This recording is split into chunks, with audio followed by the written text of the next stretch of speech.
animal that I am. It's a radical to be healthy, and it's fun.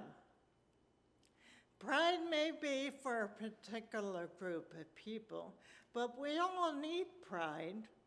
The world would be a different place if everyone loved themselves.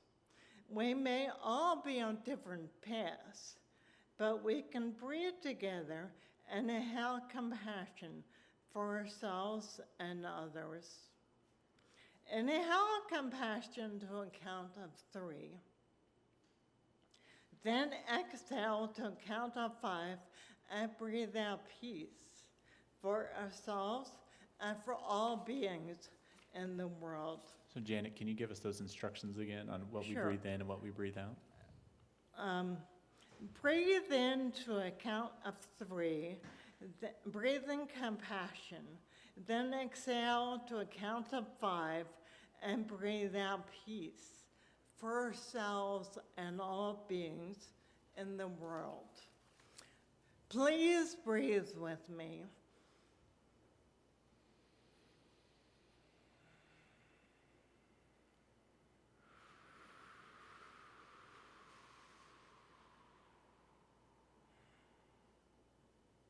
Happy Pride. Namaste.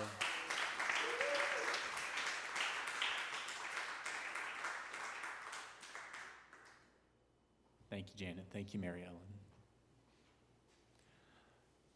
We were in Baltimore this past Sunday for General Assembly, the annual gathering of Unitarian Universalists, and that also happens to coincide with Pride Month and the end of June when lots of the Supreme Court decisions come down. So there was almost always good news or bad news that happens at General Assembly for lots of us. And there were some emergency reflections on some of the cases from the Supreme Court that seek to strip away rights from our trans folks here in our communities. And I just want to lift up that the UUA, as a religious body, has done some work in past General Assemblies to make big decisions as a denomination to give religious protection to people, to say that an expression of our faith is that lesbian, gay, transgender, queer, questioning folks are whole and holy, that their rights are human rights, that they are part of us, that there is no othering of anyone, and that as an expression of our faith.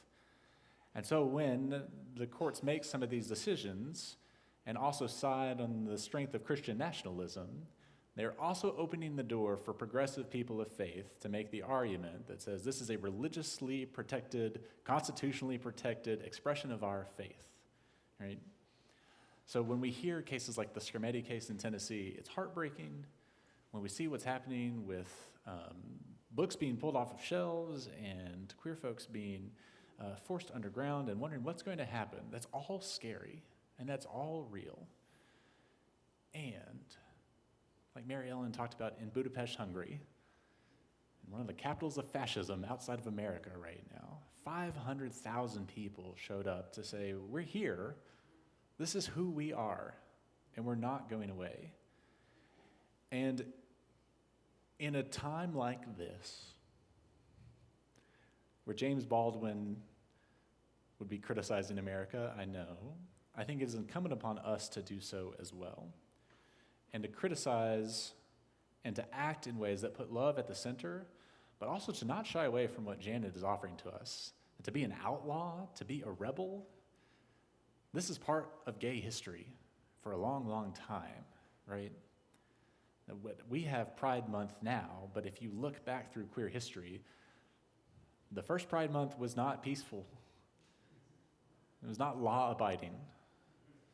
It was against the government. It was against the law. They were rebels and outlaws, and some might even say insurrectionists.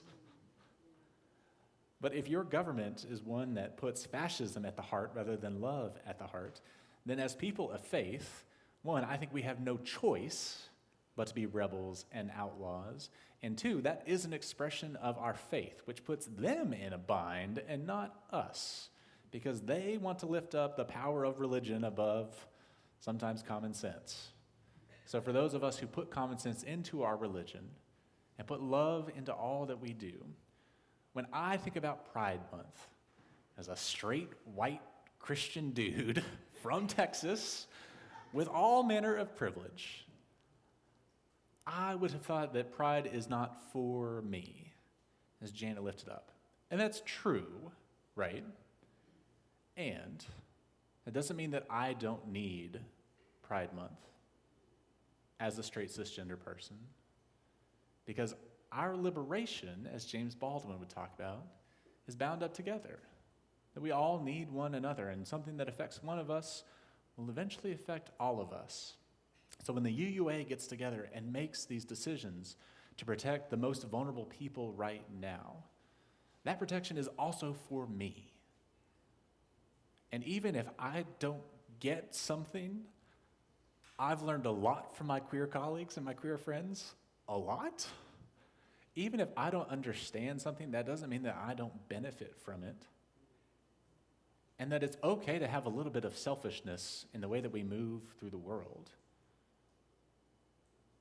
Because I matter too, and my liberation is important.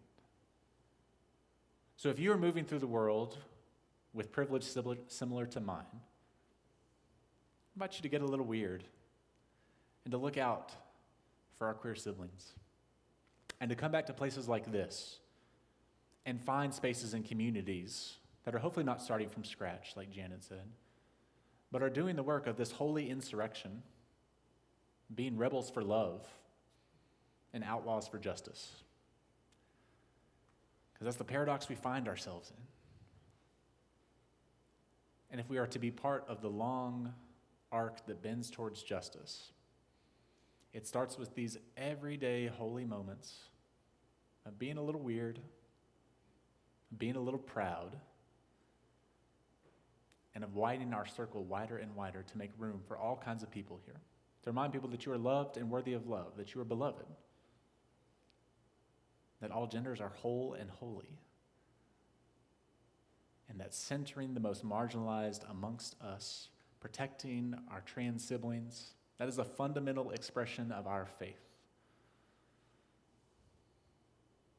I hope we can hold on to that, and hold on to that duality, that there's plenty to criticize about America, and there are things that we can work with within this system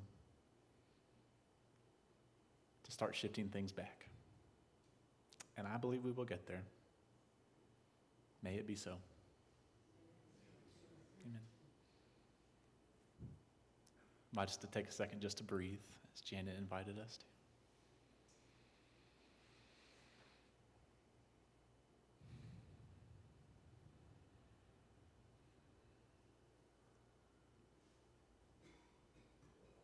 We're going to extinguish our chalice with words from James Baldwin that may have a different resonance now. As I extinguish the chalice and read the words aloud, I'll ask Alvaro to bring them up on the screen. They are also written in your order of service. Would you read along with me? You have to go the way your blood beats. If you don't live the only life you have, you won't live some other life. You won't live any life at all.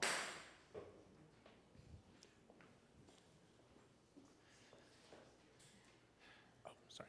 Go for it. That's my fault, not your fault. We're going to sing a final hymn. I invite you to rise in body or in spirit to sing number 170 in the gray hymnal, We Are a Gentle, Angry People. We're going to sing verses 1, 2, 5, and 6. So the words are on the screen behind me. If you're following along in the hymnal, 1, 2, 5, and 6, and Abby is going to lead us.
Thank you. Can you be seated? Can we have another hand for Abby Rimo, please?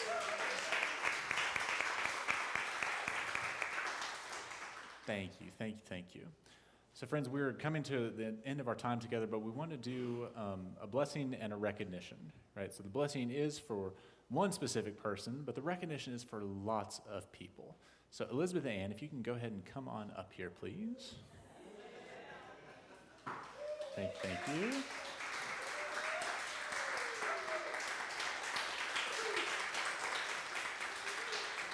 Yes, thank you.